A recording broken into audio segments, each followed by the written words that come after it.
அல்ஹம்துலில்லா அல்ஹம்துலில்லாஹி ரப்பில் ஆலமீன் வஸ்ஸலாத்து வஸ்ஸலாம் அலா ரசூலில்லாஹில் அமீன் வஅலா ஆலிஹி யஷ்காபி அஜ்மாயின். அவுது பில்லாஹி மினஷ் ஷைத்தானி ரஜீம். பிஸ்மில்லாஹிர் ரஹ்மானிர் ரஹீம். ரப்பிஸ் ரஹில் சத்ரி வஸிர்லி அம்ரி வஹூல் தத்தல் மின் லிசானி யஃப்கஹு கவ்லி. கண்ணியத்திற்குரிய எல்லாம் வல்ல அல்லாஹ்வின் நல்லடியார்களே, அஸ்ஸலாமு அலைக்கும் வரஹ்மத்துல்லாஹி பரக்கத். சென்ற பதிவிலே புகாரி இமாம் நபிகள் நாயகம் ஸல்லல்லாஹு அலைஹி வஸல்லம் அவர்களை அவமானப்படுத்துவது ஏன் என்னும் பதிவை வெளியிட்டிருந்தோம். அதனுடைய தொடராக இரண்டாவது பதிவாக அஹ்லுல் பைத்தின் மதம் ஷியா, மோவியாவின் மதம் சுன்னத் ஜமாத்தா என்கிற தலைப்பின் கீழ் சில முரண்பாடுகளை எடுத்து வைக்க நான் இந்த பதிவிலே விளைகின்றேன். புகாரில் வரக்கூடிய ஹதீஸ், புகாரியிலே 3468, முஸ்லீமிலே 5928, இன்னும் மொவத்தாவிலும் இந்த ஹதீஸ் இடம்பெறுகிறது. மதீனாவில் மோவியா ஜும்மா பயான் பண்ணும் பொழுது ஒரு பெண் தலைமுடியை தூக்கி கட்டி பள்ளிக்கு வந்தாள். இதை பார்த்த மோவியா சொன்னார், பனி இஸ்ரவேல் பெண்கள் அழிந்து போனதற்கு காரணம் தலைமுடியை தூக்கி கட்டியதலாகும் என்று நபிகள் நாயகம் சொன்னதாக நான் கேட்டிருக்கிறேன் என்று சொல்லுகின்றார். புகாரி இமாம் எழுதி வைத்திருக்கின்றார். நன்றாக சிந்தித்து பாருங்கள். பெண்கள் தலைமுடியை தூக்கி கட்டி இருந்தால், இன்றைக்கெல்லாம் தூக்கி கட்டி கொண்டா போடுறாங்க, கிளிப் வைக்கிறாங்கல்ல, அதை மாதிரி தூக்கி கட்டியிருந்தால் தான் சமுதாயம் அழிஞ்சு போச்சு அப்படின்னு சொல்லிட்டு மோவியா சொல்கிறார். யார் பேரில்? அல்லாவுடைய திருத்தூதர் பேரில் புனைந்து பேசுகிறார் அந்த விஷயத்தை. அது எப்படி அல்லாஹ் ரசூல் ஒரு பெண்களுடைய தலைமுடியை அது இப்படி தான் கட்டணும், இப்படி தான் பின்னணும்னு சொல்லியிருக்குமாங்களா? அடுத்து என்னன்னா, தலையை மறைக்கத்தான் இஸ்லாம் சொல்லியிருக்குது. அப்போ பள்ளிக்கு வரக்கூடிய பெண்ணு தலையை மறைக்காம கூட வந்திருக்கிறாங்களா அப்படின்னு பார்க்கணுன்னாங்கிறீங்க. இந்த ஹதீஸை பொறுத்த ரசூலை சொல்லியிருக்க மாட்டாங்க. யார்? மோவியாவுடைய 8 கட்டலாகத்தான் ஹதீஸ் இருக்குன்னு வழங்கிக் கொள்ள முடிகிறது. அடுத்து வரக்கூடிய ஹதீஸ் என்னென்னா, திருமதியிலையும் 2786 ஹதீஸ் ஆகும். இப்னு ஹிப்பானிலும் பைஹகிலும் இந்த ஹதீஸ் வருகிறது. அபு ஹுரைரா ரலியல்லாஹு அன்ஹு அறிவிக்கின்றார்கள். அவர் சொல்கிறாரு, அத்தர் பூசிவர் பெண் நடந்தால் அவள் வேசியாகும். அல்லாஹ்வோட திருத்தூதர் சொன்னாங்களாம். செண்டு பூசி ஸ்ப்ரே பண்ணிட்டு வந்தால் பெண் வேசின்னு ரசூல்லா சொன்னதாக ரசூல்லா மேலே சொல்லி அனுப்பி சொல்லுவாங்களா? ரசூல்லா பெண்ணு நறுமணம் பூசிட்டு வந்தான்னா வேசி பெண்ணுன்னு சொல்லுவாங்களா? இது எவ்வளோ பெரிய அபாண்ட ரசூல்லா மாதிரி பண்ணுறாங்க இந்த புகாரி இமாமும் திருமதி இப்னு ஹிப்பான பைக்கையும் பாருங்கள். அடுத்த ஹதீஸ் பாருங்கள். அனஸ் பின் மாலிக் ரலியல்லாஹு அன்ஹு இருக்கின்றார்கள். உரேரா கோத்திரத்திலிருந்து மதீனா வந்தார்கள். அவர்கள் நோய் பாதித்து விட்டது. இது பற்றி அல்லாஹ்வுடைய தூதரிடம் சொன்ன பொழுது, கறவை உள்ள ஒட்டகத்தின் பாலும் மூத்திரமும் குடிக்கச் சொல்லுங்கள் என்றார்கள். அவ்வாறே அவர்கள் பாலையும் மூத்திரத்தை குடித்து திரும்பினால் நோய் பரிபூர்ணமாக குணமாகிவிட்டது. பின்பு அந்த கூட்டத்தினர் ஒட்டகம் மேய்ப்பவரையும் கொன்றுவிட்டு ஒட்டகத்தை திருடி சென்று விட்டார்கள் என்று ஹதீஸ் வருகிறது. இதை அல்லாஹ்வுடைய திருத்தூதர் சொல்கிறாங்க. அப்போ ரசூலை என்ன செய்கிறாங்கன்னா, அந்த ஆளுங்களை துரத்தி சென்று ஆட்களை பிடித்து வரணும்னு சொன்னார். அதன்படி செய்கிறாங்க, துரத்தி போய் பிடித்து வந்து விடுறாங்க. அந்த ஒட்டக திருடர்களுடைய 2 கைகளையும் வெட்ட சொல்கிறார்கள் அல்லாஹ்வுடைய திருத்தூதர். பின்னால் 2 கால்களையும் வெட்ட சொன்னார்கள். அவர்கள் கண்களையும் நோண்டி வெளியே எடுக்க சொன்னார்கள். அவர்களை கொடும்பெயிலில் படுக்க வைக்க சொன்னார்கள். அவர்கள் குடிக்க தண்ணீர் கூட கொடுக்காது என்று சொல்லி வைத்தார்கள். இப்படித்தான் ஒவ்வொருவராக தண்டித்து கொல்லப்பட்டார். ஹதீஸானது புகாரிலே வருகிறது. புகாரியில் 233, 3018, 4610, 6802, 6805. முஸ்லீம் திருமதியிலே, அகமதிலையும், நசாயிலையும், அபுதாபின் நசையிலேருந்து இந்த ஹதீஸ் வருகிறது. அப்போ திருடுனா கையை வெட்ட சொல்லி தான் இஸ்லாம் சொல்லுது, தவிர கண்ணை பிடுங்கி எடுங்க, காலை வெட்டுங்க, கையை வெட்டுங்க, கண்ணை பிடுங்குங்க, அவங்கள சுடு மணலில் கிடத்தி போடுங்க, கொல்லுங்கன்னு சொல்லி இஸ்லாம் சொல்லுமா? குரானுக்கு முரணாக ரசூலை சொல்லியிருக்காங்களா? அப்போ எவ்வளோ பெரிய அவதூறை அல்லாஹ்வோட திருத்தூதர் மேலே யார் இட்டு கட்டியிருக்கு? யார்? இந்த இமாம் பெருமக்கள் 6 இமாம் இந்த விஷயத்த சொல்கிறாங்க. எப்படி சொல்கிறாங்கிறீங்க? ஒரு ஒட்டகத்தை தேடிட்டு போயிட்டான் கூட்டம், துரத்தி பிடிச்சிட்டு வாங்க, கண்ணை வெட்டுங்க, கையை வெட்டுங்க, காலை வெட்டுங்க, கண்ணை நோண்டுங்க, சுடுமணல் கிடையாது, கொலை செய்ய தண்ணி கூட கொடுக்காதுன்னா இது எவ்வளவு பெரிய கொடூரமான ஒரு செயல் ரசூல் சொல்லியிருப்பாங்களா? கருணையின் சிகரம், ரஹமத்துல் ஆலமீன், அகில உலகத்தின் அருட்கொடை, மனித சமுதாயத்துக்கு முன்மாதிரி இப்படி சொல்லுவாங்களா? அப்போ என்ன செய்கிறாங்க இங்கே? ரசூல் இல்லாமல் திட்டமிட்டு இட்டு கட்டுறாங்க இந்த ஹதீஸுங்கிற பேரில் வந்துட்டு. அடுத்த ஹதீஸை பார்ப்போம். புகாரி, அகமது, நசாயி எல்லாம் வரக்கூடிய ஹதீஸ், முஸ்லீம்லேயே வருது. புகாரில் 268 ஹதீஸாக வருது. ஆனசரில் அறிவிக்கிறாங்க, அல்லாஹ்வுடைய திருத்தூதர் ஒரே இரவில் ஒரே மணி நேரத்தில் 11 மனைவிகளும் சேருவார்கள். அப்போ ஷஹாபாக்கள் கேட்குறாங்களா அனஸ்ட்ட ரசூலுல்லாஹ்க்கு அவ்வளவு சக்தி உண்டா என்று. அப்போ அனஸ் கூறுகிறாராம், 30 ஆளுடைய சக்தி அவருக்கு உண்டுன்னு.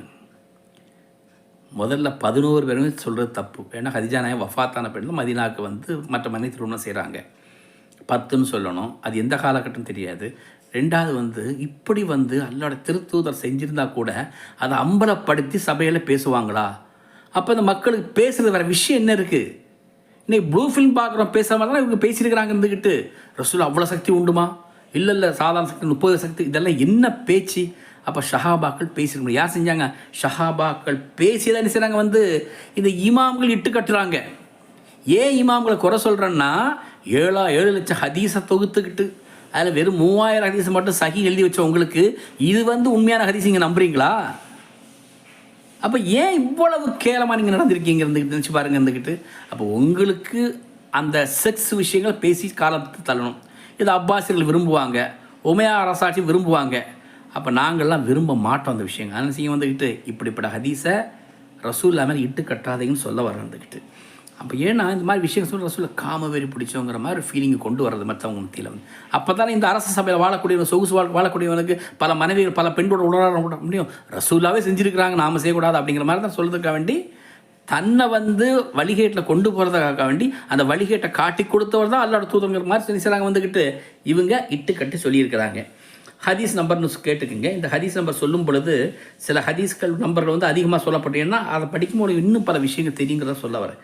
புகாரில் 92வது ஹதீஸு, 93வது ஹதீஸு, 7089வது ஹதீஸு, 7291வது ஹதீஸு, 7294வது ஹதீஸு, முஸ்லீமில் 136வது ஹதீஸு, 137வது ஹதீஸு, 138வது ஹதீஸு, அகமதில் 10530வது ஹதீஸு, 10531வது ஹதீஸு, 12044வது ஹதீஸு, 12650வது ஹதீஸு, தபரானியில் 1698 ஹதீஸு, 2572 ஹதீஸு, ஹாக்கிமில் 6651வது ஹதீஸு. அடுத்த ரசூலா சொல்கிறாங்க, ஜாபிரில் அறிவிக்கிறாங்க, ஒரு நாள் நபி ஒரு அந்நிய பெண்ணை பார்த்தார்கள். உடனே தன் மனைவி ஜெய்னபுடன் சென்று வீடு கூடினார்கள். பின் ஷஹாபாக்களிடம் கூறினார்கள், பெண்கள் ஷைத்தானுடைய உருவத்தில் தான் முன்னாலும் பின்னாலும் வருகிறார்கள். அதனால் நீங்கள் ஒரு பெண்ணை பார்த்து மோகம் உண்டாகுமானால் உடனே உங்கள் மனைவிடத்தில் செல்லுங்கள். இவ்வளோ இட்டு கட்டுறாங்க ரசூல்லா மேலே. புகாரி இமாம் சொல்கிறார், முஸ்லீம் இமாம் சொல்கிறார், திருமதி அகமது சொல்கிறார். முஸ்லீமில் 1403வது ஹதீஸாக இருக்குது. ரோட்டில் ஒரு பொம்பளை போனாங்கன்னா உடனே ஃபீலிங் வந்துடுமா ரசூலுல்லாஹ்க்கு. உடனே மனைவிட்டவே ஃபீலிங்கை தணிச்சிருவாங்களாம். இது ஏற்றுக்க முடியுமா? ஒரு தூதர் செய்வார் அந்த காரியத்தை. தூதரோட உள்ளத்தில் என்ன, அதாவது கரிஞ்சின் இன்னார்னா கெட்ட விஷயங்கள் வரும். ரசூலை சொல்கிறாங்க, என்னுடைய கரிஞ்சின் என்னை கட்டுப்பட்டு முஸ்லீம் ஆகிட்டான் அப்படிங்கிறாங்க. அப்போ கெட்ட எண்ணங்கள் வருவது யாருக்கு வாய்ப்பு இல்லை? ரசூலுக்கு வாய்ப்பு இல்லை. அப்படிப்பட்ட ரசூலுல்லா மேலே ரோட்டில் ஒரு அழகான பொண்ணு போனாங்க, அவங்கள பார்த்தாங்க, ஃபீலிங் ஆகி போச்சா, மனைவி ஜெயனப்ட வீடு கூட்டிட்டு சஹாபர் சொன்னாங்களா, உங்களுக்கு இது மாதிரி சந்தர்ப்பம் ஏற்பட்டா நீங்கள் ரோட்டில் போகிற பொண்ணை பார்த்து ஃபீலிங் ஆனீங்கன்னா நீங்கள் மனைவி வீட்டு போய் சேருங்கன்னு சொன்னாங்கன்னா, இது எந்த அளவுக்கு ரோட்டில் போகிற பெண்களை தாயாக பார்க்கணும், சகோதரியாக பார்க்கணும், அக்காளாக பார்க்கணும், தங்கச்சியாக பார்க்கணும், மகளாக பார்த்தா என்னங்கிறீங்க? அதுதான் உண்மையான மூமினுக்கு அழகு. அதை போட்டுட்டு ரோட்டில் போகிற பொண்ணு செக்ஸ் ஃபீலிங்கில் பார்த்தான்னா இது தூதர் செஞ்சிருப்பான்னு சொல்லி காட்டுறான்னா எவ்வளோ திமிர் இந்த இமாம்களுக்கு இருந்திருக்கணும் நினச்சி பாருங்கள். தலையில் வச்சு ஆடுறானுங்க இந்த மௌலவிமார்கள் அது அப்படி இது இப்படி, இந்த ஹதீஸை இப்போ பாதி நிறுத்திட்டாங்க, மீதி பாதி இன்னொரு இடத்துல இருக்குது. அட இளவு கட்டவனில் நல்லா புரிஞ்சு பேசுங்க இருந்துக்கிட்டு. சொல்கிறது யார்? அல்லோட தூதர் மேலே குறை சொல்கிறாங்க. உனக்கு அல்லோட தூதரோட மானத்தை விட உனக்கு ரோட்டில் போகிற வர காலாகாலம் வாழ்ந்த இமாம்கள் பெருசாக போயிட்டாங்களா? நீங்கள் முஸ்லீமா நீங்கள் பேசுகிறீங்க இருந்துக்கிட்டு. அடுத்து புகாரில் ஒரு ஹதீஸ் சொல்கிறாங்க. புகாரி, முஸ்லீம், நசாயி, அபுதாவுதில் வரக்கூடிய ஹதீஸு. புகாரில் 635 ஹதீஸு, முஸ்லீம் 640 ஹதீஸு. அபு ஹுரைரா ஒரு சமயம் தொழுகைக்காக இக்காமத் கொடுக்கப்பட்டது. அபூஹுரைரா அறிவிக்கிறாங்க. பல செக்ஸு ஹதீஸ் சொல்ல யாருங்கிறீங்க, அபூஹுரைரா பேரில் தான் வரும். அடுத்து என்னென்னா, அபூஹுரைரா சமயம் தொழுகைக்காக இக்காமத் கொடுக்கப்பட்டது. மக்கள் ஷஹாபா அணி எண்ணியா நின்றபோது, அந்த நேரம் நபி அவர்கள் இக்காமத்திற்கு நின்றபோது, அந்த நேரத்தில் தான் குளிப்பு கடமையாக இருப்பது ஞாபகத்திற்கு வந்தது. உடனே ஷஹாபாக்கள், நீங்களெல்லாம் நின்ற இடத்தில் நில்லுங்கள், இதோ நான் வந்து அப்படின்னு சொல்லிக்கொண்டு போய் குளித்து விட்டு ஈரம் சொட்ட சொட்ட வந்து தொழுகையை நடத்தினார்கள். இக்காம சொல்லிட்டாங்களாம், தொழுகைக்கு வந்து நின்றுட்டாங்க, சப்பளம் நின்றுட்டாங்களாம். நின்னவன தோணும், நம்ம குளிப்பு கடமையாக இருக்குமே, மனைவிட்ட சேர்ந்துட்டோம்னு என்னவர் தான். இந்த அளவுக்கு ஞாபகம் இல்லாத ஒரு தூதரை நாம் வச்சுக்கிட்டு இருக்கிறோம். ஒரு தவறு செஞ்சான்னா குளிப்பு கடமை உடனே குளிப்பாங்க, தான் ரசூலாவுடைய பணி. நபிமார்கள் அப்படி தான் இருப்பாங்க. அப்படி இருக்கும் பொழுது குளிப்பு கடமை நிற்கிற போதங்கட்டு போய் தொழுகையில் என்ன மாதிரி சொல்கிறீங்கன்னா, நீங்கள்லாம் வந்து மனுஷனாடா, நீங்கள்லாம் வந்துக்கிட்டு இப்படிப்பட்ட பேரை வந்து இமாம்கள் பேரில் சொல்லிக்கிட்டு நீங்கள் வந்து சப்பக்கட்டு வாதம் வைக்கிறீங்க. இதில் வேறு கமாண்டில் சில பேர் வந்துக்கிட்டு அபுவாசே பைத்தியம், ஷியா ஆகிட்டான், அப்படி இப்படின்னு சொல்லிட்டு. நான் பைத்தியமாக இருந்துட்டு போகிறேன், பைத்தியம் சொன்னால் இப்போ கேட்டுட்டு போயிட்டு கேட்க வேணாம், விலகி போங்க. நீங்கள் உங்களுக்கு யார் அதிகாரம் கொடுத்தா அந்த மாதிரிலாம் சொல்லுது? இப்படிப்பட்ட கித்தாப்புகளை எழுதி வச்சுக்க தலையில் தூக்கி ஆடுறீங்க, யார் உங்களுக்கு அதிகாரம் கொடுத்தா?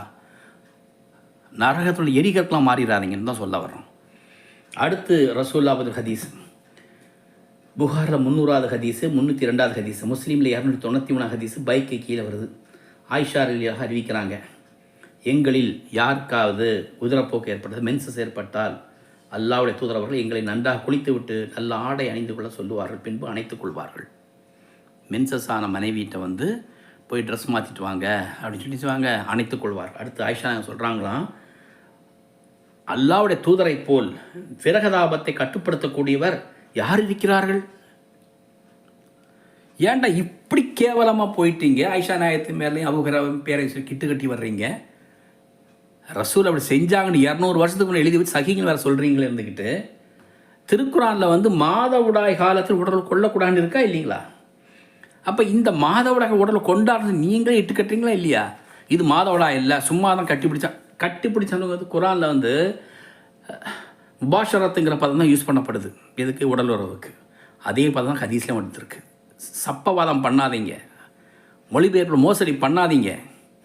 ரசூலெல்லாம் இப்படி செஞ்சுருக்க மாட்டான், அப்படி வாங்க. அதான் உண்மையான முஸ்லீமை கலவீங்களா? முஸ்லீம் இல்லை, காஃபிர் தான் சொல்ல வேண்டியிருக்கு. இந்த ஹதீஸ் எல்லாம் உண்மை அப்படின்னு சொன்னீங்கன்னா நீங்கள் காஃபிர் தான். ஏன்னா அந்த அளவுக்கு ரசூல் கேவலப்படுத்தலாங்க இந்த இமாம்கள் வந்து. அடுத்து வந்து இன்னும் மோசமான ஹதீஸை பாருங்கள். புகாரி இமாம் அறிவிக்கிறார், புகாரி, அகமது, இப்னு ஹிப்பானில் அந்த ஹதீஸை வருது. ஆயிஷா அறிவிக்கிறாங்களா, ஆயிஷா என்ன சொல்கிறாங்களா, எனக்கு பொம்பளைங்களை பார்த்து வெறுப்பாக இருக்குது. நபியின் முன் வந்து தன்னை அர்ப்பணிக்கும் பெண்கள் மீது எனக்கு வெறுப்பாக இருக்குது. எதற்காக இந்த பெண்கள் தங்கள் உடலை நபியவர்களுக்கு கொடுக்க முன் வருகிறார்கள் என்று நான் நபியிடமே கேட்டேன். அடுத்த ரசூல் ஆயிஷாமே சொல்கிறாங்களா, உங்களுடைய விருப்பத்தை நிறைவேற்றுவது அல்லாவுக்கு தான் எவ்வளோ விருப்பமாக இருக்குது அப்படின்னு சொல்லி குர்ஆன் வசனத்தை சொல்லி முடிக்கிறாங்களாம். ரசூலுல்லாஹ்ட்ட வந்து பெண்கள் வந்து என்னை ஏற்றுக்கோன்னு சொல்கிறாங்க, ரசூலை ஏற்றுக்கிறாங்களாம்.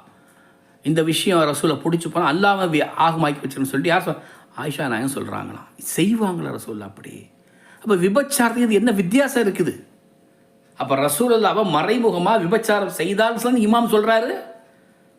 இந்த இமாம் உங்களுக்கு பெரிய இதாகிட்டாங்களா? இப்படி இந்த பெண்கள் தங்களை அனுபவிக்க சொல்வதும் நபி அவர்களை கூட்டி செல்வதும் வழக்கமாக இருந்த மாதிரி சொல்லிக்கிறாங்க. இப்படி பொம்பளை அடிக்கணும்னு சொல்லுவாங்களாம், ரசூல் அவங்க கூட்டிகிட்டு போவாங்களாம். அப்போ இதை நீங்கள் என்ன செய்கிறீங்க? அப்பாசி கலீஃபாக்கள் வந்து விபச்சாரம் பண்ணிட்டு போட்டோம், உமையா கலீஃபில் விபச்சாரம் பண்ணிட்டு போட்டோம், இளவோடு தப்புன்னு எதுக்கு ரசூல்லா பேரை யூஸ் பண்ணுறீங்க நீங்கள் வந்து? அதுதான் சொல்ல வந்துட்டு. அப்போ நீங்கள் ஆள் வச்சு அதுக்கு எழுதி வச்ச கிரந்தம் தான். அந்த கிரந்தங்கள் எல்லாம் வந்து நீங்கள் செய்கிற தவறுகளை வந்து ரசூலை வச்சு இட்டி கட்டதான நீங்கள் ரசூல்லா பேரை சொல்கிறதுக்காக ரசூலை சொன்னான்னு சொல்கிறது அந்த ஹதீஸை இட்டு கட்டி வச்சுருக்கீங்க. அடுத்து உமர் இப்னு ஹத்தாபுடைய மகன் வந்து சொல்கிறார், இது வித்தியாசமான ஹதீஸாக இருக்குது.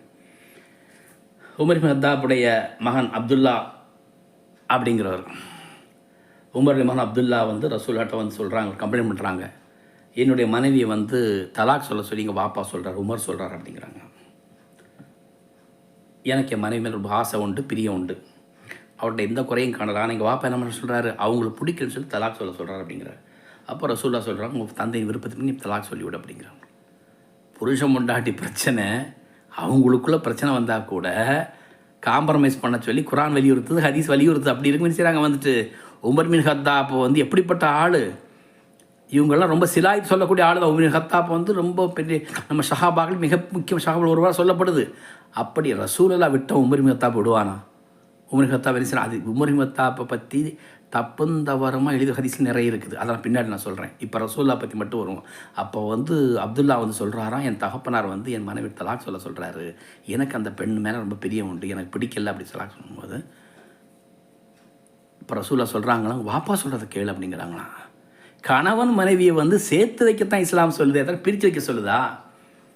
அல்லாஹ் அனுபவத்திலும் இவங்க அருவருக்கிறது தலாக்குங்கிற விஷயத்தை வேறு சொல்லி காட்டுறாங்க. அது அப்படி இருக்கும் பொழுது உமர் பின் கத்தாப் சொன்னாராம், ரசூல்லா வலியுறுத்தி நீ செய்ய அப்படிங்கிறாராம். அப்போ என்ன சொல்கிறீங்க நீங்கள்? குடும்பத்தை வந்து தகர்க்கிறதா ரசூலோட வேலையா? அடுத்த ஒரு ஹதீஸை பாருங்கள். புகாரில் 92வது ஹதீஸு 540 ஹதீஸாக வருது. அபு மூசாரில் அறிவிக்கிறாங்க. முஸ்லீமே வருது, தபரானியே வருது ஹதீஸு. அப்போ சபையில் வந்து எல்லா சஹாபாலும் உட்காந்துருக்காங்களாம். ரசூல்லா நின்றுட்டு பேசுகிறாங்க மெம்பரில் உட்காந்துக்கிட்டு. உங்களிடம் ஏதாவது கேட்க வேண்டியிருந்தால் கேளுங்க அப்படிங்கிறாங்க. பொதுவாக வந்து நம்ம ஒரு சபையில் பேசி முடித்தோம், டவுட் இருந்தால் கேளுங்கன்னு சொல்லுவாங்களா இல்லையா? வாத்தியார் வந்து மாணவன்கிட்ட கேட்குற மாதிரி நம்ம மார்க்க மேடைகளில் வந்து பேசி முடிச்சோன்னு டவுட்டு கேளுங்கன்னு சொல்கிற மாதிரி ரசூலா கேட்கணும். அப்போது ஒரு சஹாபா இருந்து கேட்குறாராம், என் தந்தை யார்? அட அறிவு கட்டவனை, ரசூல்லாவோட சஹாபான்னு முட்டா பயணம் நினச்சிட்ருக்கீங்களா எல்லாருக்கும் வந்துட்டீங்க?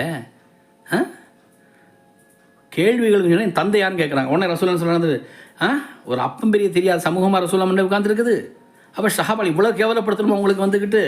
அப்போ ரசூலா சொல்கிறாங்க வந்துட்டு உன் தம்பி பேர் குத்துபா ஆகும் அப்படிங்கிறாங்க. அடுத்து இன்னொரு இருந்துச்சு, இங்கே அப்பம் பேர் யார் அப்படிங்கிறாங்க. அப்போ ரசூலா சொல்கிறாங்கலாம் சாலிம் அப்படிங்கிறாங்களாம். வெக்கம் கட்டதான் வெக்கமாக இல்லை, வெக்கம் கட்டதனமாக இல்லை. அப்படி வந்துக்கிட்டு ரசூல் இல்லாமல் அறிவார்ந்த சமுதாயம் இருக்குது நாம சொல்லிகிட்டு இருக்கும் பொழுது அப்பம் பேர் தெரியாமல் உட்காந்து இங்கே அப்பம் பேரை சொல்லி கேட்டது ஒரு கேள்வி. அதெல்லாம் வந்து மடத்தனமாக இல்லை? இதையும் பிற சஹி எழுதி வர வச்சு 1-2 இடத்துல கூட எழுதி வைக்கலையே. 2-3 இடங்கள் எழுதி வச்சுருக்கீங்களே. புகாரி எழுதி வச்சிருக்காரு, முஸ்லீம் எழுதி வச்சிருக்காரு, தபரான் எழுதி வச்சிருக்காரு. அப்போ என்ன நீங்கள் நினைக்கிறீங்க? ரசூலுல்லாஹ்க்கு முன்னாடி இருக்க சமுதாயம் ஒரு மூலக்கட்ட சமுதாயம் எழுதி வச்சுருக்கீங்க, அப்படி தானே? அடுத்து நசாயில் ஹதீஸை பாருங்கள். 5631, தபரானில் வந்து 14425, அகமதில் 4711, இப்னு ஹிப்பானில் 4026, அபு ஷைபாவில் வந்து 19058. இந்த ஹதீஸெல்லாம் குறித்து வச்சுக்கிட்டு படிச்சிங்கன்னா வேறு விஷயங்கள் தொடர்பாக வரும். அதுக்கான ஹதீஸ் நம்பர் நிறைய சொல்கிறேன். அடுத்து வரக்கூடிய ஹதீஸை நீங்கள் பாருங்கள். இப்னு மஸ்ஊதிலையும் அறிவிக்கிறாங்க, நசாயிலையும் புகாரிலையும் முஸ்லீம்னு ஹதீஸ் வருது. 5631 ஹதீஸாக வருது. நபி அவர்கள் கழிப்படம் செல்ல முற்படும் போது 3 கல் எடுத்துகிட்டு வாங்க. யார்கிட்ட சொல்கிறாங்க? இப்னு மஸ்ஊதில் அறிவிக்கிறார். அப்துல்லா இப்னு மஸ்ஊதில் வந்து அறிவிக்கிறாங்க, சொல்கிறாங்க 3 கல் எடுத்துகிட்டு வாங்க சுத்தப்படுத்த அப்படிங்கிறாங்க. இவர் பாலை வந்து தேடி பார்க்க கல்லே கிடைக்கல. 2 கல் எடுத்து ஒன்று கிடைக்கல. ஒரு வெட்டியை தூக்கிட்டு வராராம். ஒட்டக வெட்டியே, ஆட்டு வெட்டியே, மாட்டு வெட்டி தூக்கிட்டு வர்றாரு. அப்போ ரசூல் என்ன செய்கிறாங்க, இருந்துக்கிட்டு 2 இடத்துல ஒன்றை வச்சுக்கோ அப்படின்னு சொல்லி திரும்ப கொடுத்துட்றாங்களாம். ஏங்க ஒரு விட்டைக்கும் கல்லுக்கும் வித்தியாசம் தெரியாத சஹாபியா இப்னு மஸ்ஊத்? எப்படிப்பட்ட ஒரு சஹாபி! வஹி எழுதினவருங்க, பல சட்டத்திட்டங்களை சொன்னவருங்க. அவரை போய் கழுத விட்டைக்கும் ஒட்டக விட்டைக்கும் கல்லுக்கு வித்தியாசம் எடுத்து கொடுத்தா சொல்ல வரீங்களா? இங்கே என்னத்தான் சொல்ல வரீங்க சஹாபாக்களை பற்றி? அவங்களாம் அறிவு கட்ட சமூகம். இது தொகுத்து உலகம் அறிவார்ந்த சமூகமா? குராசான்லாம் அறிவார்ந்த சமூகம் இல்லைங்களா? மதீனாவாசிகள்லாம் அறிவு கட்ட சமூகம்னு சொல்ல வரீங்க இல்லையா? அப்போ விட்டைக்கும் கல்லுக்கும் வித்தியாசம் தெரியுதுன்னு என்ன சொல்கிறாங்க? இருந்துக்கிட்டு இப்னு மாஜா, நசாய், முஸ்லீம் இமாம் சொல்கிறாங்க. இமாம் சொல்கிறாங்க, கேட்டுக்கோங்க. அடுத்து அபு மூசா ரஹ்மத்துல்லாஹி அறிவிக்கிறாங்க, புகாரி முஸ்லீம் அவருடைய ஹதீஸ். நபிகள் நாயகம் ஸல்லல்லாஹு அலைஹி வஸல்லம் ஒரு தண்ணி ஒன்று சொல்கிறாங்க. அதில் முகம், கை, கால் எல்லாம் கழிவன பின்னாடி பாத்திரம் துப்புறாங்க. செஞ்ச பின்னாடி பாத்திரம் துப்புறாங்க. துப்பி செய்கிறாங்க, அந்த தண்ணி எடுத்து சஹாபாக்களை குடிக்க சொல்கிறாங்க. ஒரு ரசூலுல்லாஹ் சொல்லுவாங்களா? அழகிய முன்மாதிரி இல்லை அவங்க, கருணையின் சிகரம் இல்லை அவங்க, ரஹ்மத்துல் ஆலம் இல்லை அவங்க, அவரை படைக்கிற வானபூமி படைக்க மாட்டேங்கிற ஹதீஸ் லைஃப்னு சொன்னால் நான் ஏற்றுக்கிறேன், பிரச்சனை இல்லை.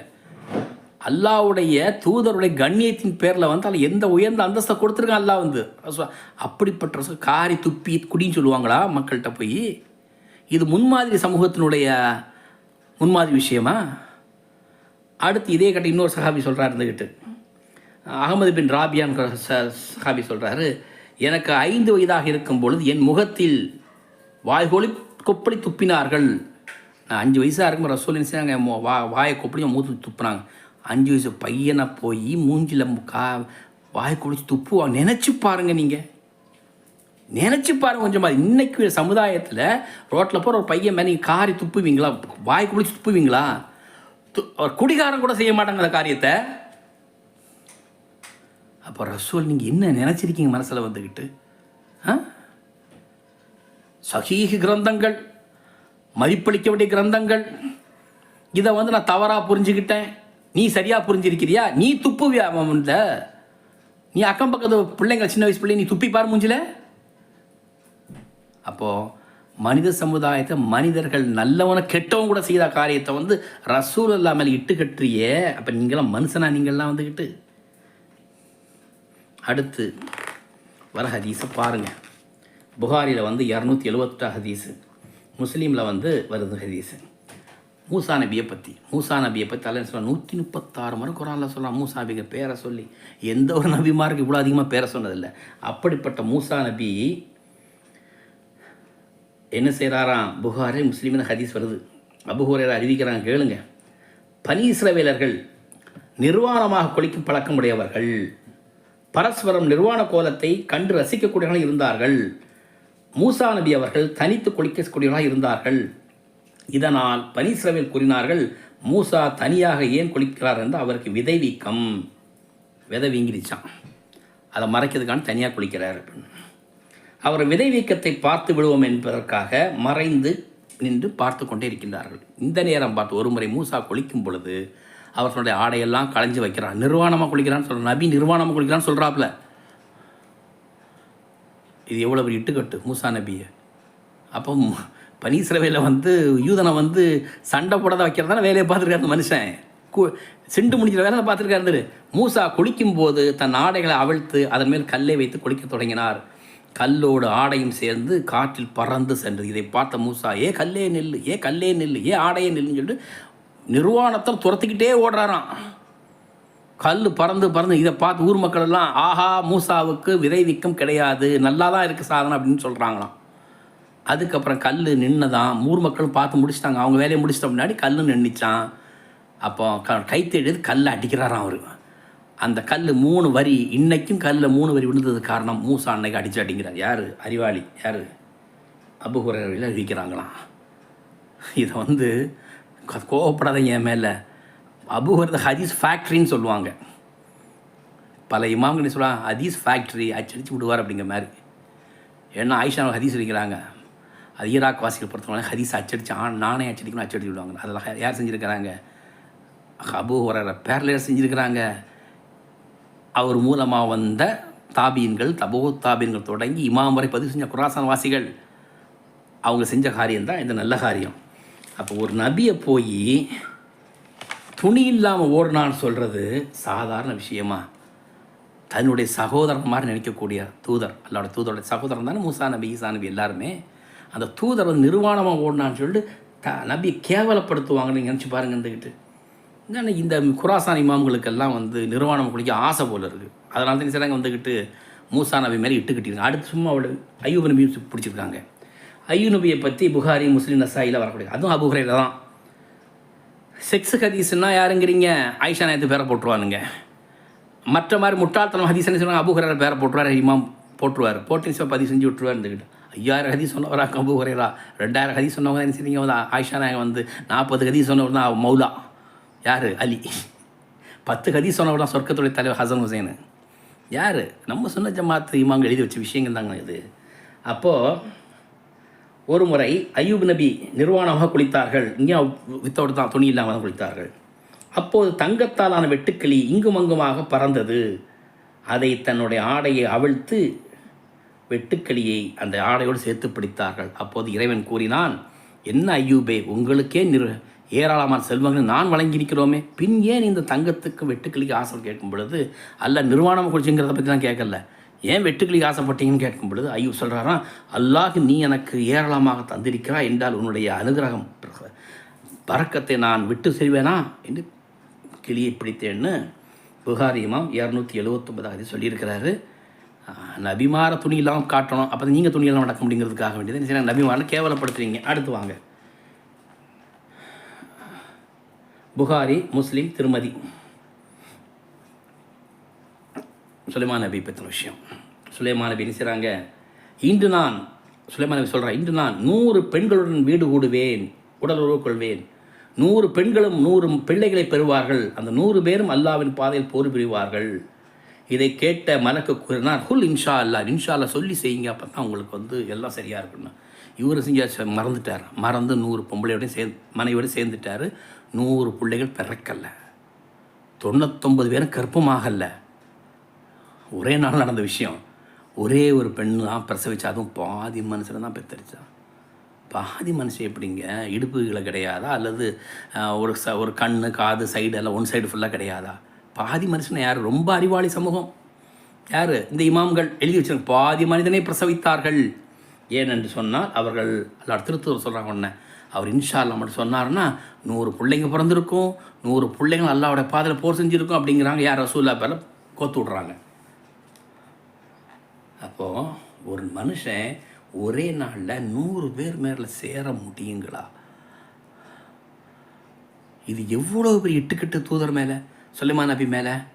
ஏங்க சகட்டுமே எனக்கு இப்படியாங்க சொல்வீங்க?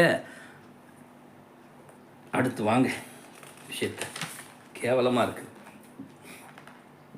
இப்ராஹிம் நபியை பற்றி. இப்ராஹிம் நபி எவ்வளோ உயரங்கிறதெல்லாம் நமக்கு தெரியாது. ஓரளவுக்கு உயரமாக கவரை பார்த்தா ரொம்பலாம் இல்லை, அதிகபட்சமாக 10 அடி இடத்துக்கு தான் இருப்பார்னு சொல்லுது, இல்லை 8 அடியில் தான் இருப்பார். அப்படிப்பட்ட இப்ராஹிம் நபி. இப்ராஹிம் நபிக்கு சுன்னத் செய்தது 80 வயதில் ஆகும். அதான் கத்தனாஸ் 80 வயதில் ஆகும். அதுவும் கோடாரி கொண்டு ஆகும். விரவு ஓட்டும்லாங்க, மரம் வெட்டும் கோடை, அதை கொண்டு தான் யார் இப்ராஹிம் சுன்னத் செஞ்சாங்களாம். அதில் வர இன்னொரு மொழி கோடாரி அல்ல, அது உளி கொண்டாகும். உளின்னு என்னங்கிறீங்க? அதுவும் மரத்தை உளி பாறை உடைக்கிறதுக்கும் மரத்தை புழக்கத்தையும் அடிச்சுட்டு செய்வாங்க, இருந்துக்கிட்டு சுற்றி எடுத்து அடிப்பாங்க, அது உளி. அப்போ உளியை கொண்டு எதுக்கு யூஸ் பண்ணும்? கோடாரி யூஸ் பண்ண மரத்தை வெட்ட யூஸ் பண்ணுவாங்க, உளி எது பண்ண மரத்தை வெட்ட யூஸ் பண்ணுவாங்க. அப்போ உளியும் கோடாரியும் கொண்டு இப்ராஹிம் நபிக்கு கத்தனா பண்ணாங்கன்னா அப்போ அவங்க சாதனை, அவங்களுடைய மர்மஸ்தானத்தை இவங்க என்ன கேவலப்படுத்துகிறாங்க, எப்படி விளங்கி வச்சுருங்க மனுஷங்களாம் இவங்களாம் வந்துக்கிட்டு. கொஞ்சம் விட்டால் இன்னும் ரொம்பலாம் அளவு கடந்து போவானுங்க அந்த இமாம்கள். கேட்டால் இமாம் புகாரி, இமாம் முஸ்லீம், இமாம் திருமதி, இமாம் அபு தாவூத், இமாம் நசாயி, இமாம் இப்னு மாஜா, இவ்வளவு கேவலமாக நபிமார்களை பற்றி எழுதி வச்சுருக்க. கோடாலி கொண்டு சுன்னத் செய்வாங்களா? ஒரு கத்தி போகிறதுக்கு பீச்சோ கத்தி போகிறங்க, ஒரு பேனா கத்தி போகிற கத்தலா பண்ணதுக்கு, தோல் எடுக்கிறதுக்குன்னு கோடாரியாக வேணும், இல்லை முறிச்சா தள்ளுறாங்க. அதை இதுக்கு மேலே பேச எனக்கே அசிங்கமாக இருக்கு, விட்டுருங்க. அடுத்து புகாரி முஸ்லீமும் சஹீ சித்தால சொல்கிறாங்க. 6 கிரந்தத்தில் அவர் ஹதீஸ். அபூ ஹுரைரா அறிவிக்கிறார், ஒரு முறை மூசா நபியிடம் மலக்கல் மௌத் இஸ்ராயேல் அலைஹிஸ்ஸலாம் வந்தார்கள். வந்து உயிரத்தான் கேட்குறாங்க. மூசா நபி என்ன செஞ்சார்? இஸ்ராயலுடைய அடிச்சு கண்ணை பேத்து வெளியே எடுத்துடுறாரு. இவர் அழுதுட்டு என்ன செய்கிறாரு? அல்லாஹ் சன்னிதானத்துக்கு போகிறாரு.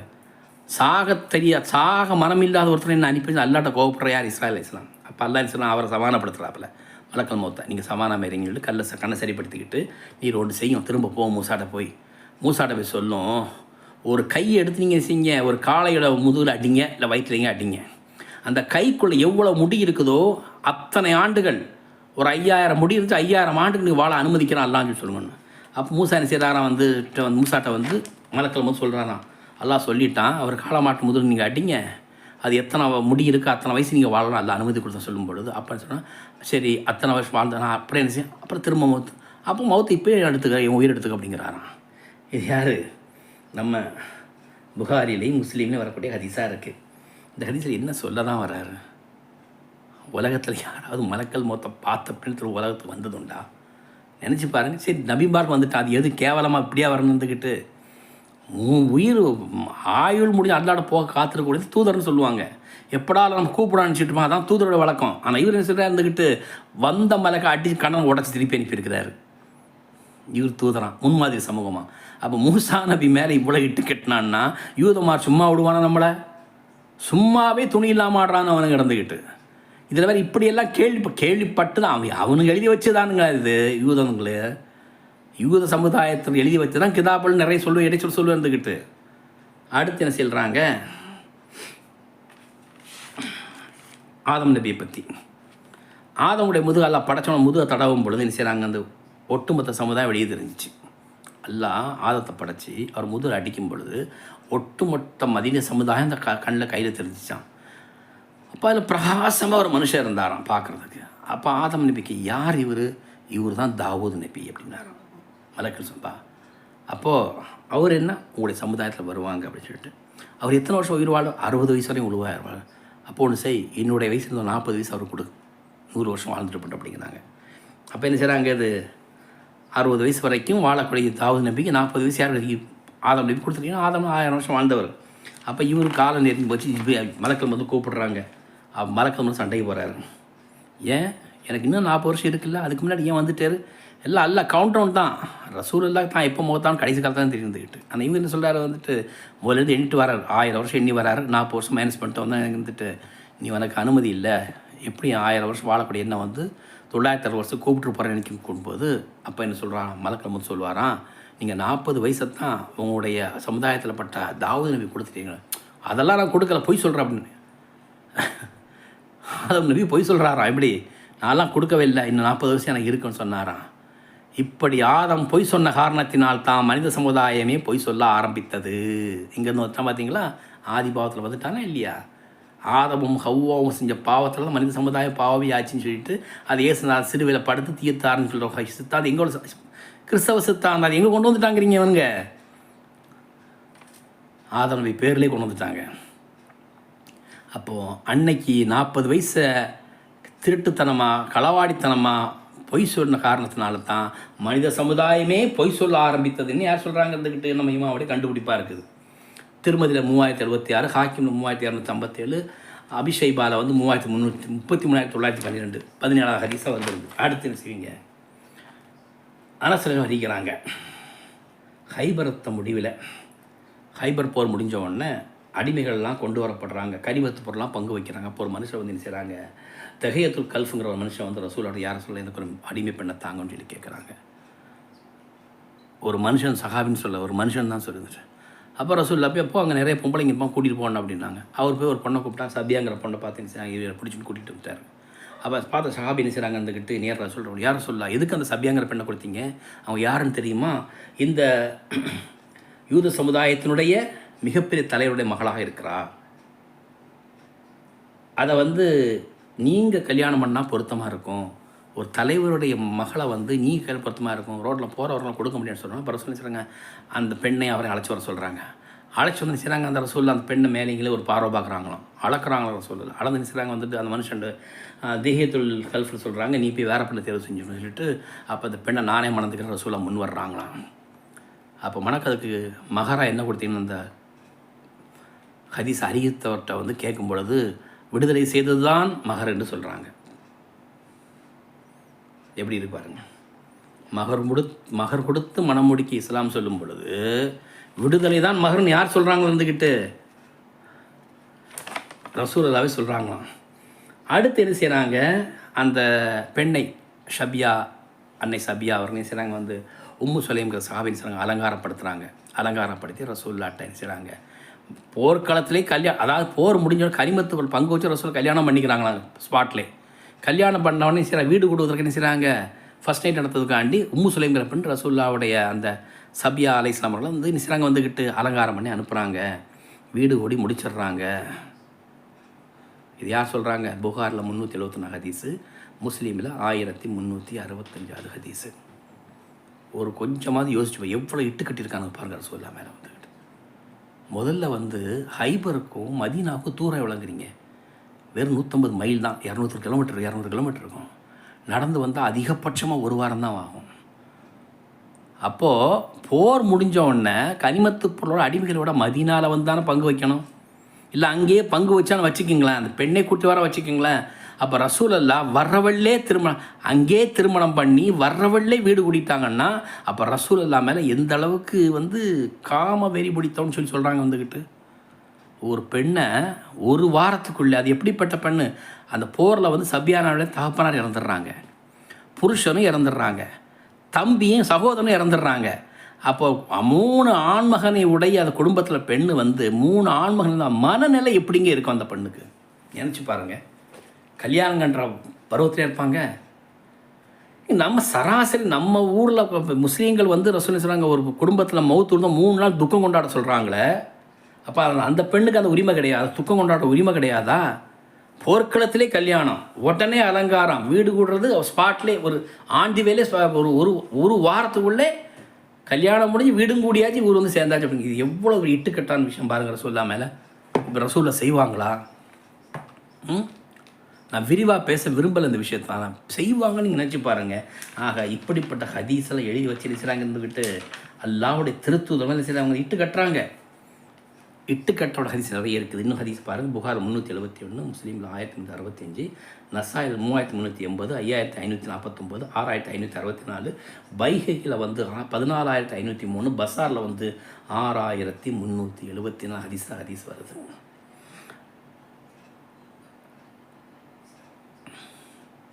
கடைசி ஹதீஸ் சொல்லி முடிச்சிடுறாங்க. புகார் வரக்கூடிய ஹதீஸ் 4000 ஹதீஸு, முஸ்லீமில் வந்து 1453 ஹதீஸ்.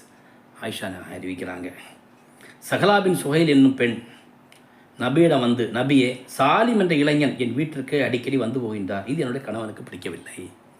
ஒரு பெண் வந்து என் வீட்டுக்கு வந்து ஒரு இளைஞன் வர்றாப்புல, குடும்ப சொந்தம், அவர் வந்துட்டு போகிறார், இது என் புருஷனுக்கு பிடிக்கல, என்ன செஞ்சு கேட்கும்போது அப்போ ரசூலுல்லாஹ் என்ன சொல்கிறாங்கன்னா வந்துட்டு, அந்த மனுஷன் நீ பால் கொடுத்துரு அப்படிங்கிறாங்க. அந்த பெண் அதிர்ச்சி ஆகிறாங்களாம், எனக்கு என் புருஷனுக்கு பிடிக்கல, வந்துட்டு போகிறதுக்கு நீங்கள் பால் கொடுக்க சொல்கிறீங்க அப்படின்னு ரசூல் சிரிச்சுட்டே சொல்கிறாங்களாம். இல்லை அந்த ஆள் பெரிய ஆள் தான் எனக்கு தெரியும், நீ பால் கொடு அப்படிங்கிறாங்களாம். உன்னோட ரத்தம் வந்தால் அவனோட மகா அந்தஸ்து வந்துடும், பால் கொடு, தாய் வடி பால் குடித்தா மகா அந்தஸ்து வந்துடுவான். இது இங்கே என்னங்க இது ஒரு ஹதீஸு?